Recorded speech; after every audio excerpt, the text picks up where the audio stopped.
जन्नत के बागों में से एक बाग है या जहन्नम के घड़ों में से घड़ा है। याद रखिएगा कि हर इंसान के दो मकान हैं, एक मकान ज़मीन के ऊपर है और एक मकान ज़मीन के नीचे है। ऊपर वाले मकान में बंदे ने 20, 30, 40 साल, 50 साल तक रहना है, लेकिन नीचे वाले मकान के अंदर हज़ारों साल रहना है।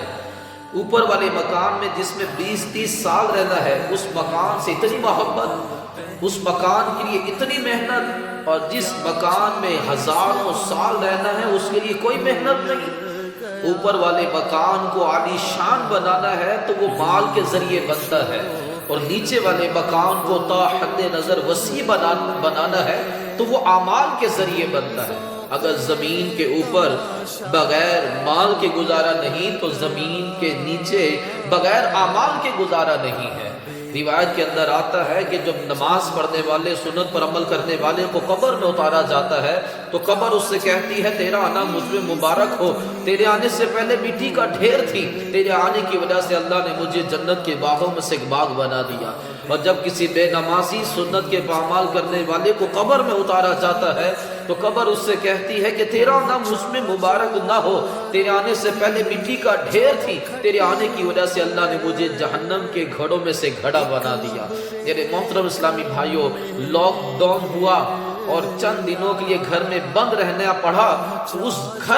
जिस घर से हमने बड़ी मोहब्बत की, जिसे अपने हाथों से बनाया, जिसमें दुनिया की तमाम सहूलियात मौजूद हैं, उस घर में हम बेजार हो गए। उस घर में दिल नहीं लग रहा। जिस घर के अंदर खाने पीने की अशिया भी हैं, दिल बहलाने के लिए तमाम खेल कूद की आलात भी हैं, लेकिन एक मकान जो ज़मीन के नीचे है वो सिर्फ 2 गज का है।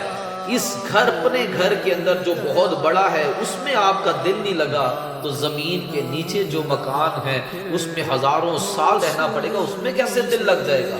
मेरे मोहतरम इस्लामी भाइयों, जिसके पास अच्छे आमाल होंगे उसकी कब्र ता हद नज़र वसी बना दी जाएगी, क़यामत तक वो इत्मीनान के साथ ज़िंदगी गुजारेगा। ये कब्रिस्तान में जब जाते हैं तो कब्रें नजर आती हैं, ऊपर से छोटी सी मिट्टी की ढेरी लगी होती है, ऊपर से तो ये एक तरह की होती हैं, लेकिन नीचे से ये एक तरह की नहीं होती। ऊपर से तो बज़ाहिर ये छोटी सी मिट्टी की ढेरी नजर आ रही है, लेकिन अगर नमाजी है, आशिक रसूल है, तो नीचे जो मकान है वो कब्र जो है वो ता हद नजर वसी है। वो कब्र नूर से जगमग जगमग कर रही है, वो जन्नत का बाग बनी हुई है। और बसा औकात ऊपर से तो मिट्टी की ढेरी होती है, लेकिन अंदर जहन्नम की आग, जहन्नम का घड़ा बनी होती है, जहन्नम की आग भड़क रही होती है, वो चीखो पुकार मची होती है कि अल अमान अल हफीज। तो मेरे मोहतरम इस्लामी भाइयों, और तलबबार है, और तलबात है कि इस लॉकडाउन में आपके अपने घर में आप बेजार हो गए, जहाँ पर सब कुछ है, तो गौर फरमा लें कि यहाँ 15 दिन नहीं गुजारे गए, वहाँ हज़ारों साल बगैर अच्छे आमाल के अगर अल्लाह की रहमत ना हुई तो फिर हज़ारों साल कब्र के अंदर कैसे